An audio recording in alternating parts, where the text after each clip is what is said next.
Este es un curso en donde pretendemos explicar de un modo sencillo, introductorio, básico, el funcionamiento, el porqué, el para qué del sistema de derecho punible o teoría del delito. Como primera medida, es importante ubicar a la teoría del delito como una parte esencial dentro del sistema penal.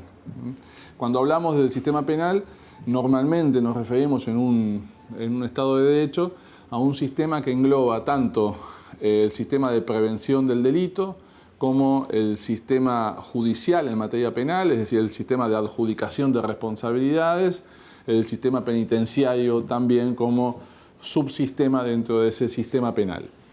En el marco de lo que sería el sistema penal estricto sensu, es decir, el derecho sustantivo que regula la adjudicación de responsabilidades a un sujeto por un hecho individual, la teoría del delito es una parte esencial, es quizá el esqueleto fundamental, es el camino por el cual llegamos a decidir si un sujeto es culpable o inocente de la mano de una trayectoria argumental, de una trayectoria que evite el acaso y la arbitrariedad.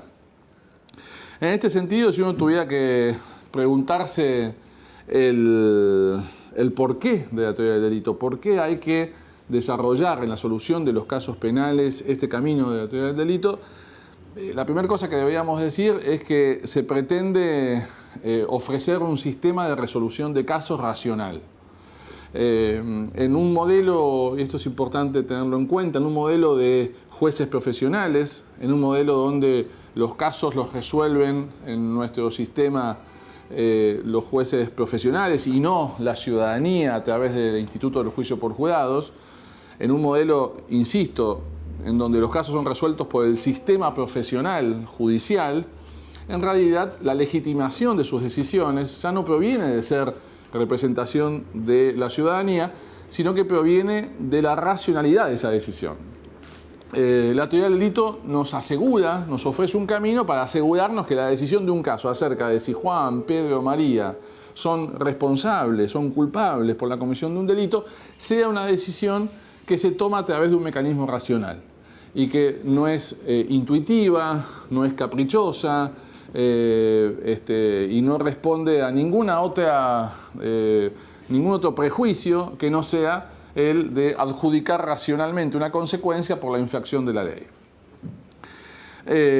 Al mismo tiempo, si uno tuviera que seguir respondiendo el interrogante acerca del porqué de la teoría del delito, deberíamos decir que la teoría del delito pretende ser asimismo un camino en el cual la racionalidad se expresa de modo de fundamentación de la decisión. Ustedes saben que en un sistema republicano los actos de gobierno, el acto judicial, la decisión judicial es un acto de gobierno, tienen que ser, digamos, actos fundamentados. La teoría del delito ofrece el camino para que quien decide fundamente su decisión. Y al mismo tiempo también esta fundamentación no solo es importante por la racionalidad de la decisión en sí misma, sino porque permite que esa decisión sea controlable, sea recurrible, sea verificada en otra instancia. Obviamente una decisión judicial solo puede ser controlada, solo puede ser recurrida en otra instancia, si es que las razones por las cuales a través de las cuales se llega a esa decisión son razones expuestas en la decisión.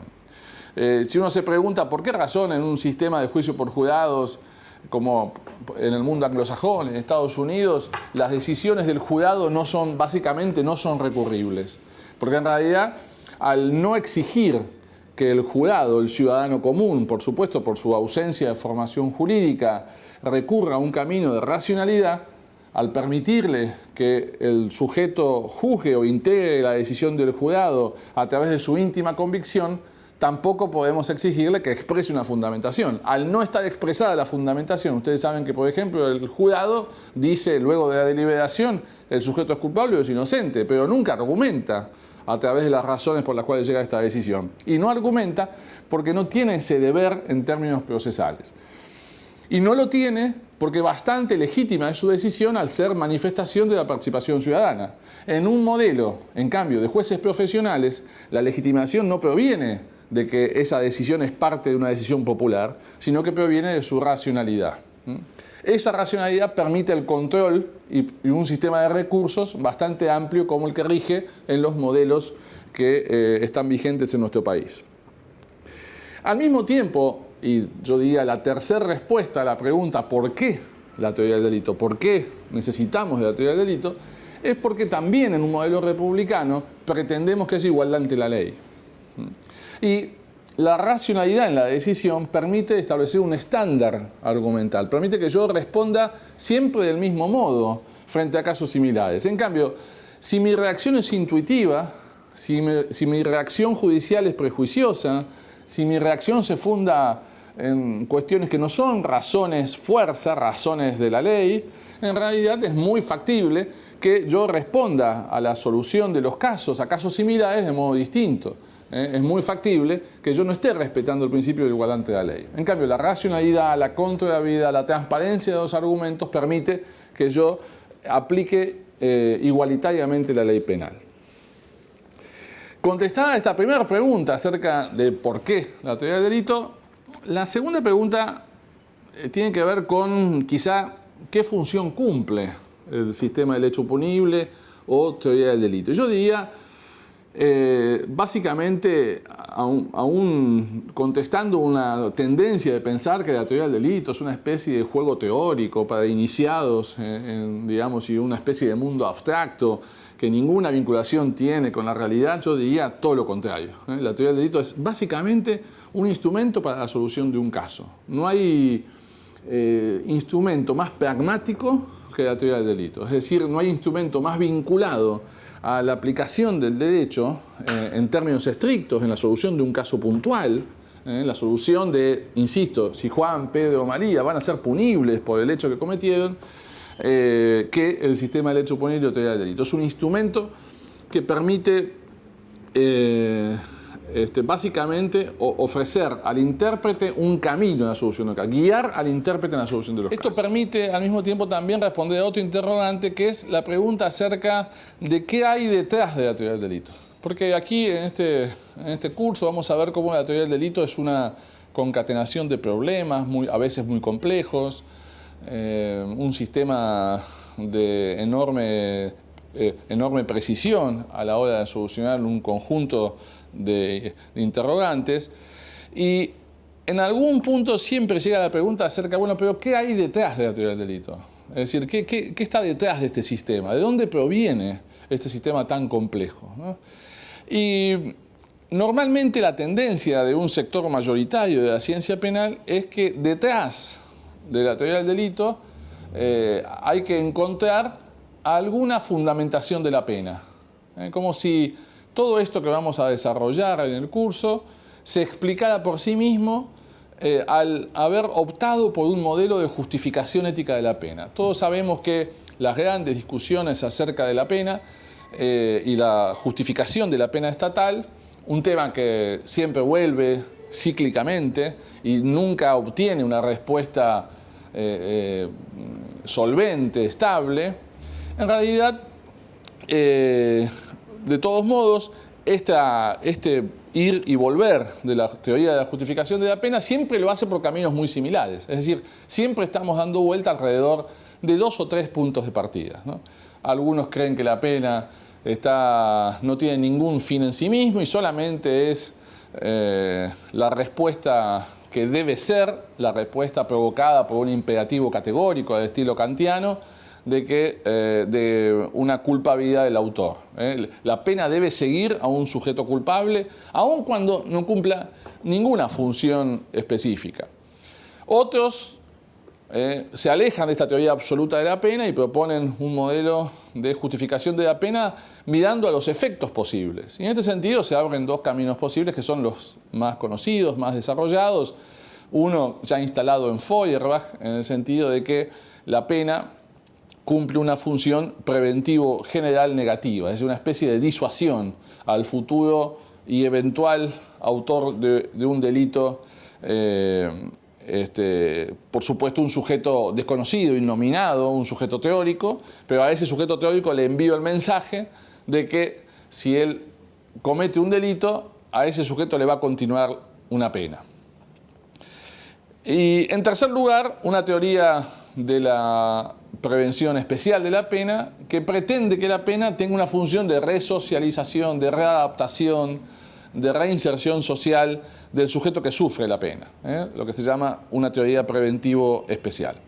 En las últimas décadas se ha sumado a estas teorías una teoría preventivo general positiva, es decir, desarrollada básicamente a través de la segunda escuela de Bonn, Gunther Jacobs, en donde este autor nos cuenta que en realidad la pena lo que hace es solucionar algo que generó el delito, que es la pérdida de confianza de la ciudadanía en que el valor protegido por la norma está vigente. Quien comete un delito, por ejemplo, contra la vida, un homicidio, genera en la comunidad una pérdida de confianza acerca de que el valor vida está vigente y es protegido por la comunidad.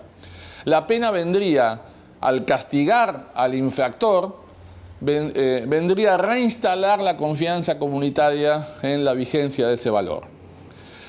Todas estas teorías, la verdad es que así definidas, yo tengo mi propia posición en el sentido de que quizá una de ellas es rescatable, sobre todo la más castigada, la teoría absoluta de la pena, pero por razones distintas a las expuestas normalmente. Sin embargo, todas estas teorías tienen un gran problema y es un enorme problema empírico, ¿no? Es decir, hasta ahora nadie puede hacerse cargo de demostrar empíricamente que estos efectos la pena los logra. Nadie puede decir hoy con seriedad que la pena resocializa, nadie puede decir hoy con seriedad que la pena intimida, y nadie ha podido demostrar que hace una culpabilidad en el ambiente ético-social que haya que pagar con una pena tampoco. Con lo cual, la opción por la pena, o por la fundamentación de la pena, es una opción de fe. Es casi similar a si yo decido, por una cuestión de fe, ser mahometano, católico, protestante, o digamos, o abrazo la religión judía, o digamos, cualquiera que sea. Digamos, casi como elegir seguir con fe ciega a un determinado equipo de fútbol. Básicamente son opciones que no tienen ninguna relevancia científica. Pretender de esta decisión de fe conseguir consecuencias sistemáticas en la teoría del delito es un gran error. No hay ninguna cuestión, como vamos a ver ahora, de todo el sistema del derecho punible que pueda explicarse por este punto de partida. Ello sin dejar de mencionar que en verdad nuestro sistema positivo no ha elegido, no ha optado por un modelo de justificación de la pena. No es cierto que nosotros, por ejemplo, en el texto constitucional encontremos una norma en nuestro constituyente que nos diga que la pena se justifica en tal función. Lo único que tenemos es alguna frase vinculada a la necesidad de que la pena al aplicarse responda a ciertos parámetros humanitarios, pero nada más que esto, y esto es lógico, además casi obvio en un Estado democrático. Con lo cual, detrás de la teoría del delito no hay ninguna fundamentación de la pena y si gracias a Dios que no hay ninguna fundamentación de la pena, porque si la teoría del delito dependiera de que se confirme alguno de estos presupuestos, estamos en problemas hace 300 años. Es decir, hace 300 años que no pudimos justificar la pena y entonces hace 100 años que no se justificaría que utilicemos al sistema de derecho punible. Por suerte, no dependemos de esto. Ahora, la pregunta es, ¿entonces eso significa que detrás de la teoría del delito no hay nada? ¿Qué hay detrás? Si uno corre el velo de la teoría del delito, detrás de esa teoría del delito, ¿no hay nada? Sí, claro que hay. Y hay algo verificable por los juristas que son normas. Normas de la máxima jerarquía, normas constitucionales. Lo que hay son garantías constitucionales. Detrás de la teoría del delito, lo que hay es un conjunto de axiomas, de puntos de partida constitucionales, en donde el legislador nos manda a que antes de decidir en nuestro sistema democrático aplicar una pena, tengamos que superar un conjunto de obstáculos. Entonces, lo que hay detrás de la teoría del delito son un conjunto de garantías constitucionales que nos dicen que la pena no puede ser en determinadas circunstancias. Cuando hablamos de estas garantías, hablamos de garantías que son conocidas por todos. Hablamos, en primer lugar, del principio de culpabilidad. La primera cosa que surge en nuestro texto constitucional, de modo quizá tácito o vinculado al concepto de dignidad de la persona humana, es que no podemos aplicar una pena basados en razones de responsabilidad objetiva.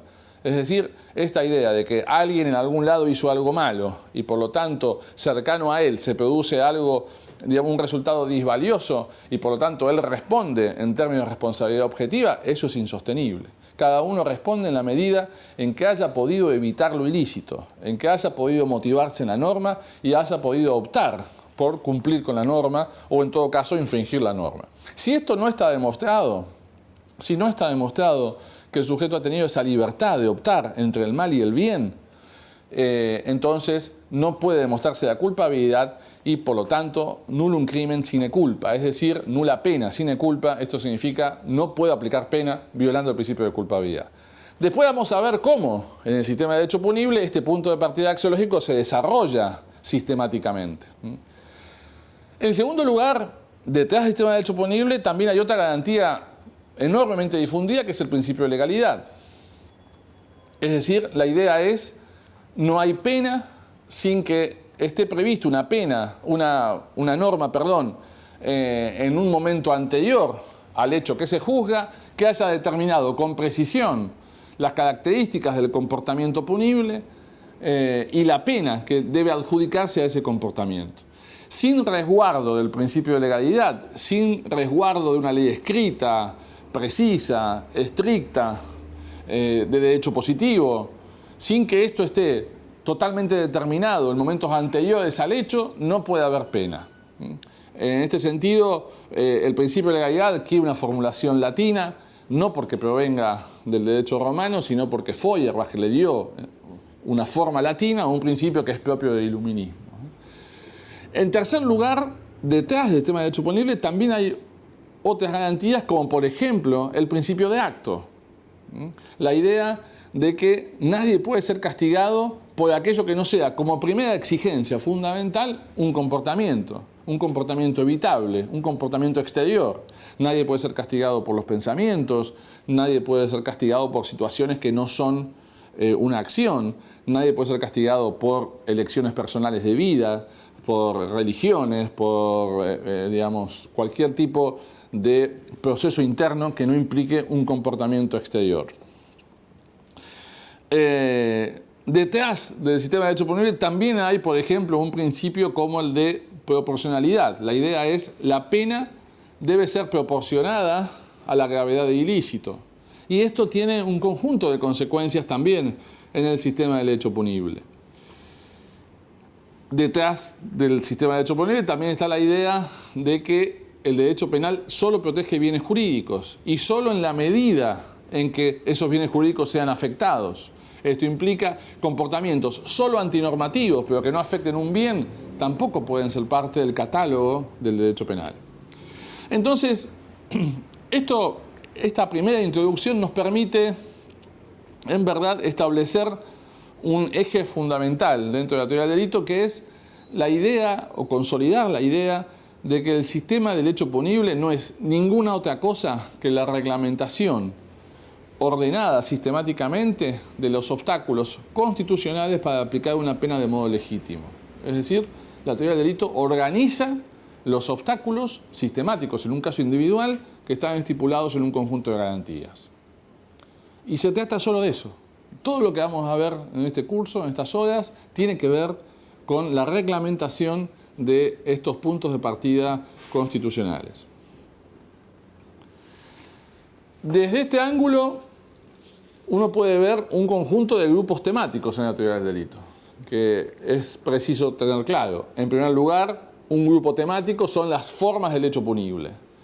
En realidad, ya sea por su manifestación exterior, por el tipo de norma o por la intensidad subjetiva del comportamiento, tenemos delitos de comisión y delitos omisivos, en la medida en que lesionen normas prohibitivas o normas de mandato que exigen un comportamiento. Tenemos delitos dolosos e imprudentes. Y luego tenemos un conjunto de unidades temáticas que tienen que ver con una combinación entre los tipos penales y ciertas reglas de la parte general para casos que salen del caso ideal. Como sabemos, el caso ideal es el caso de un sujeto que lesiona una sola norma y consuma la lesión del bien jurídico. Este caso ideal puede ser falseado, ya sea porque intervienen varios sujetos, y esto lo resuelven las reglas de la autoría y participación, porque no se lesiona una sola norma, sino que se lesionan varias normas, y esto lo resuelve la teoría del concurso de delitos. O puede ser falseado porque el comportamiento no llega a lesionar el bien jurídico o el resultado no puede ser imputable, y esto lo solucionan las normas que tienen que ver con la tentativa. Entonces, las grandes unidades temáticas a desarrollar en un curso de teoría del delito es el delito doloso de comisión como eje fundamental del desarrollo de la materia, luego los delitos omisivos e imprudentes o culposos, y luego las unidades tentativa, concurso de personas en el delito, es decir, autoría y participación, y luego concurso de delitos, ya sea aparente o ideal, que son básicamente la totalidad de los grandes problemas que presenta la teoría del delito. La idea es comenzar y en esta primera gran unidad desarrollar la totalidad de lo que tiene que ver con la gran estructura del delito doloso de comisión, y luego en unidades sucesivas ver los otros grandes problemas que son, como dije, tentativa, autoría y participación, concurso de delitos, delito imprudente y delito omisivo. Bien, si uno tuviera que analizar el último interrogante que nos queda introductorio de la teoría del delito, que es cómo funciona la teoría del delito, uno debiera responder que funciona a la manera de una vinculación que se produce en el intérprete, un auxilio a la vinculación que debe producirse en el intérprete, en el juez, el fiscal, el defensor oficial o particular, que se debe producir entre las dos grandes herramientas que tenemos como intérpretes del derecho. Y esas dos grandes herramientas son básicamente el mundo de los hechos y el mundo de las normas. Uno tiene, para la solución de un caso, básicamente no nos acompaña nadie más que estos dos grandes herramientas que son hechos y normas. Ahora bien, estos hechos y estas normas normalmente se nos presentan de un modo desordenado. La verdad es que cuando hablamos de los hechos, de un segmento de la vida real que tenemos que juzgar o sobre el cual tenemos que dictaminar como fiscales o abogados, estos hechos se nos presentan siempre con un gran desorden. No vienen catalogados, seleccionados, ordenados. Los relatos de los protagonistas del hecho son desordenados. Los relatos de las autoridades de prevención son todavía más desordenados. Y se nos hace difícil como intérpretes, en primer lugar, comprender la trascendencia de esa reconstrucción del hecho en términos normativos, porque básicamente tenemos un gran desorden. Y no ayuda que también el mundo normativo se los presente de modo desordenado. Si ustedes ven un código penal, seguramente, espero que a nadie engañe el hecho de que un código penal venga encuadernado. Encuadernado no significa ordenado. Las normas de un código penal no están ordenadas. Es más, quien lee un código penal rápidamente enseguida advierte que el código penal es una gran suma de contradicciones.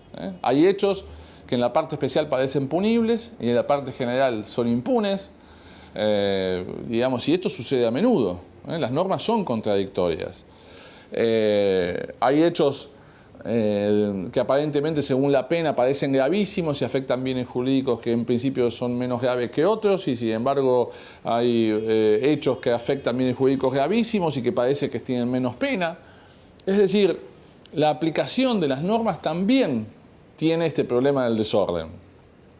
En este sentido, ¿qué función cumple la teoría del delito? Ayudarnos a calmar nuestras ansiedades sistemáticas o institucionales y ir paso a paso. Este ir paso a paso implica básicamente seguir un protocolo, seguir un camino que a efectos de asegurar la igualdad ante la ley debería ser siempre el mismo, más allá de las características de los casos y las características de las normas.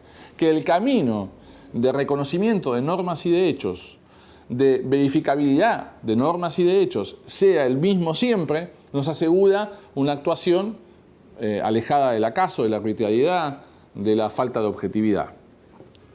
Y en este sentido, lo que hace la teoría del delito es establecer un conjunto de filtros, un conjunto de etapas en este camino de análisis del caso. En cada etapa, básicamente el intérprete lo que tiene que hacer en esa etapa es ir de los hechos a las normas y de las normas a los hechos, ¿sí?, respondiendo la pregunta, el interrogante que formula cada una de esas etapas. Y es muy importante que el intérprete no se equivoque en el sentido de no adelantar pasos, de no ir con cierta ansiedad más adelante de lo que en realidad invita al propio sistema de derecho punible. El secreto de que este camino sea exitoso es mantener estos caminos y estos pasos y no saltear pasos. Y básicamente este sistema de filtros, que uno puede imaginar casi como un conjunto organizado de redes, en donde la primera red, que podemos llamar ya como nivel de la acción, tiene agujeros muy grandes, en donde casi todos los casos pasan esa red sin problema. Luego hay una segunda red a la que ya podemos llamar tipicidad, en donde ya la red es un poco más pequeña, el enrejado es un poco más pequeño. Una tercera red a la que ya podemos llamar antijudicialidad o justificación. Una cuarta red a la cual llamamos culpabilidad. Y una última red a la cual llamamos punibilidad. La idea es que solamente es legítima la aplicación de pena en un caso si el caso va sorteando exitosamente todos estos niveles: el de acción, el de tipicidad, el de antijudicialidad, el de culpabilidad y el de punibilidad. Si por alguna razón el caso se detiene en alguno de estos niveles y no pasa, ¿sí?, la salida intermedia siempre es no punibilidad. Si frente a un caso confirmamos que hay acción, en el sentido que nos exige la teoría del delito, y no hay tipicidad, la salida es no punibilidad. Si confirmamos que hay acción y hay tipicidad, pero no podemos confirmar que haya antijudicialidad o es un caso de justificación, la salida es no punibilidad. Si es un caso de acción típica y antijurídica, pero resulta que el sujeto no es culpable, la salida es no punibilidad. Y lo mismo sucede si avanzo todos los pasos y en la punibilidad resulta que no puedo confirmar la adjudicación de punibilidad, entonces también en ese caso la solución es no punibilidad. Solamente hay punibilidad si yo sorteo exitosamente todos estos interrogantes, todas estas vallas que me va poniendo el sistema. Vallas que no son, como dije, ni caprichosas, ni arbitrarias, ni teóricas. Son producto de un conjunto de obstáculos constitucionales. Lo que hace la teoría del delito es ordenarnos, asegurarnos que si yo supero todos esos niveles en un caso y digo que Juan merece una pena o María merece una pena, esa decisión yo la he logrado sin lesionar ninguna garantía constitucional. Estoy seguro que he respetado el principio de legalidad, el principio de igualdad ante la ley, el principio de indubio pro reo, el principio de culpabilidad y el principio también de proporcionalidad. Entonces, no es poca la importancia de la teoría del delito, es decir, nos asegura que somos racionales y que hemos resguardado a través de todo este camino las exigencias de las garantías constitucionales. Bien, en este sentido, la primera categoría del delito doloso de comisión es la categoría de la acción. Solamente podemos castigar comportamientos que impliquen una acción. Cuando decimos que exigimos una acción, la verdad es que hay que subrayar que últimamente la doctrina más moderna pretende que esta categoría no es tan relevante. Como que en realidad uno puede pensar que ya está absorbida en la tipicidad, que no tiene autonomía política criminal, que sistemáticamente no es necesario. Parecía como hay una tendencia en las últimas décadas a quitarle trascendencia a esta comprobación de que hay una acción. Por varias razones, entre esas una razón histórica, nosotros creemos que es importante mantener la exigencia de que en el caso haya una acción. En primer lugar, por razones históricas. Cuando decimos que hay razones históricas, nos referimos a que durante mucho tiempo se ha creído que el derecho penal podía castigar a sujetos sin esperar que ejecuten un acto. Un ejemplo notable de esto fue la escuela del positivismo criminológico italiano. Es decir, la escuela que estableció cierto peligrosismo genético en un conjunto de personas ya seleccionadas por el sistema penal, vinculado a determinados delitos. Quien tenía estos datos genéticos o estas malformaciones, estos datos clínicos, podía ser catalogado como peligroso y podía justificar la intervención del derecho penal incluso antes de que el sujeto actuara. Esto es hoy insostenible en un Estado democrático, insostenible en un modelo de Estado de Derecho. Sin embargo, esta idea del peligrosismo criminológico que rigió básicamente entre 1870 y 1930 no fue en vano, digamos, influyó mucho en la política criminal y en la política legislativa de casi toda América Latina. La idea de un peligrosismo social luego se traslada a una legislación, sobre todo una legislación a través de dictos policiales, ¿no? Digamos, la legislación propia de las autoridades de prevención en la ciudad de Buenos Aires. Hemos sufrido hasta hace pocas décadas, en realidad, un conjunto de dictos policiales que castigaban estados peligrosos y no tenían que ver con un conjunto de comportamientos. La verdad es que, ya sea por estas razones históricas o por la propia razón constitucional del principio de acto, que exige que el Estado solo castigue como primera medida comportamientos que impliquen acciones evitables, es necesario confirmar que en un caso tenemos una acción. Ahora, la otra pregunta es cómo confirmamos que hay una acción. Y aquí tenemos que advertir que muchas veces la teoría del delito confirma estos niveles, estos datos, de modo negativo. Es decir, hay acción salvo que aparezca alguna circunstancia que normalmente consideramos como exclusión de una acción evitable. Y estas circunstancias son normalmente consideradas como la fuerza física irresistible, el acto reflejo o estado de absoluta inconsciencia. Es decir, los casos de sonambulismo. Entonces, estos tres supuestos, si se dan, si se verifican, básicamente hacen que el intérprete tenga que, el juez, por ejemplo, tenga que cerrar el caso ahí. Es decir, si no hubo acción, aunque el comportamiento del sujeto, el movimiento corporal, ha generado un perjuicio, un daño, etc., ya no se puede continuar el análisis penal. Si no hay acción, no hay nada. La acción es el sustantivo al cual luego le adjudico todos los predicados. Si este sustantivo no está, si este objeto referencial esencial de la teoría del delito no está presente en el caso se terminó. El caso es no punible.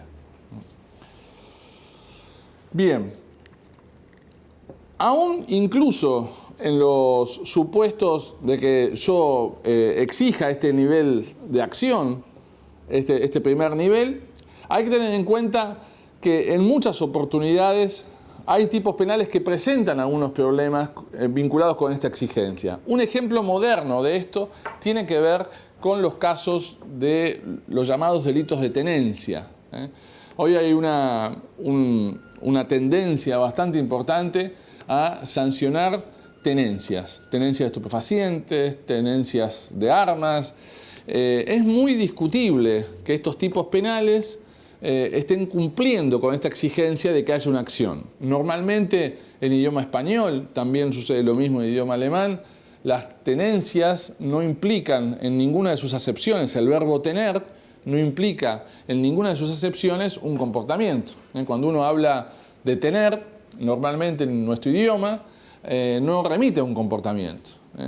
Si ustedes tienen un gran futuro o tienen un novio o una novia muy atractivos, o tienen un muy buen sentido del humor, bueno, el verbo tener en estas ocasiones casi nunca remite a un comportamiento. No son comportamientos, son estados, situaciones, características personales, pero nunca comportamientos. Con lo cual, si uno se toma en serio esta característica, este primer requisito, tiene unos primeros obstáculos para solucionar importantes y uno puede tomar posturas duras en el sentido de no avanzar si el derecho penal no está remitido a un comportamiento. Que el derecho penal castigue cosas que no sean acción es un enorme problema en el Estado democrático, para que quede claro.